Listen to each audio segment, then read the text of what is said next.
Space in 2026 and realize it's not dated, it's updated.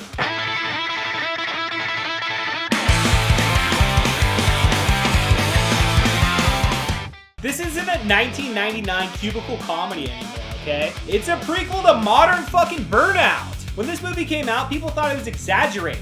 Now, it feels restrained because the corporate absurdity Mike Judge mocked in 1999 has evolved and somehow gotten even worse. Peter hates his job, like all of us. His boss speaks entirely in passive aggression. Consultants fire people with polite smiles. Milton gets erased from payroll like he's a software glitch. Everyone's pretending to care.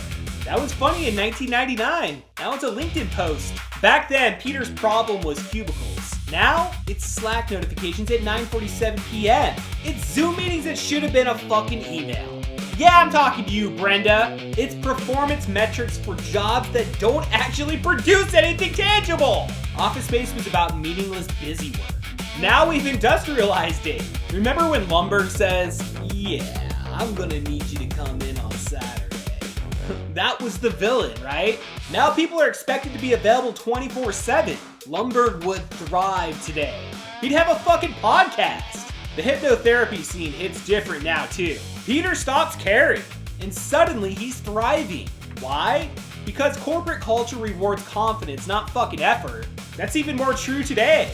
Half the people getting promoted aren't the hardest workers. They're the least visibly stressed. Peter weaponized detachment before it was called quiet quitting.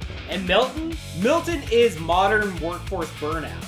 Ignored, underpaid, desk moved 14 times, payroll error? We'll fix it later? He doesn't explode dramatically. He just lights the place on fire. And the audience doesn't even panic.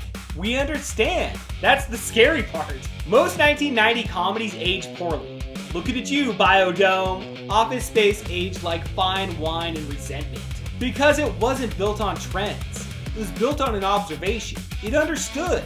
Corporate culture is evil, but is it really evil? It's kind of indifferent. And indifference is more damaging in my opinion.